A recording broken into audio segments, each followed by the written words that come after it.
اور مقطع ہے کہ خود کو پانے کے راستوں میں عماد، خود کو پانے کے راستوں میں عماد، شب ہجراں بھی ایک مقام ہوئی۔ اپنے شعر انسان کو کم اچھے لگتے ہیں، لیکن یہ شعر شاید میں آپ کو بتاؤں تو اس کی ڈیپتھ نہ میں آپ کو سمجھا سکیں، لیکن یہ شعر میرے دل کے بڑا قریب ہے، اس لیے کہ جن لوگوں نے شب ہجراں واقع ہی کبھی کاٹی ہو، جن لوگوں نے وہ رات کاٹی ہو جس کے اندر وہ تکلیف کے عالم میں ہو، ان کو دنیا نے بٹرے کیا ہو، ان کو دنیا نے ان کے ساتھ یہ سلوک کیا ہو کہ وہ بالکل تنہا رہ گئے ہوں، اور وہ ایک شب ہجراں کو گزار رہے ہیں، چاہے یہ غم جانا کی وجہ سے ہو یا غم دوراں کی وجہ سے ہو، لیکن انہوں نے کوئی اکیلی رات گزاری ہو جس میں وہ اور ان کی ذات کے علاوہ کچھ بھی نہ ہو، اور ان کی زندگی کے سارے ذہنی غم، ان کی زندگی کے سارے جذباتی غم ان کو فیس کر رہے ہیں۔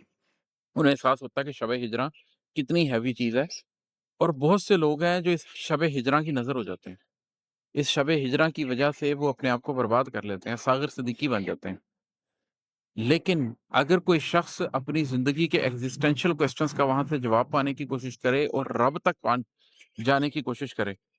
تو یقین کریں کہ زندگی کے وہ بھاری ترین لمحے بھی پھر ایک مقام بن جاتے ہیں، ایک سنگ میل بن جاتے ہیں۔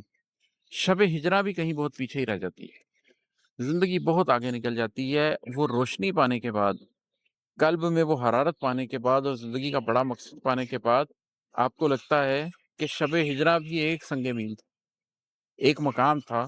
جہاں میں اپنے جذبوں سے لڑا تھا، جہاں میں اپنی سوچوں سے لڑا تھا، ایک مقام تھا جہاں میں تھک کے گرا تھا، ایک مقام تھا جہاں میں چاروں شانے چت ہوا تھا، لیکن اس کے باوجود میں نے آگے ایک منزل دیکھی اور اس کی طرف چل پڑا۔ وہ شخص جو غم ہستی کو پالے، وہ شخص جو زندگی کی مقصدیت کو پالے، معنویت کو سمجھ لے، اس کے لیے پھر شب ہجراں بھی ایک مقام ہی ہوتی ہے۔ تو خود کو پانے کے راستوں میں عماد، شب ہجراں بھی ایک مقام ہوئی، ماضی کا ایک سلسلہ ہوئی،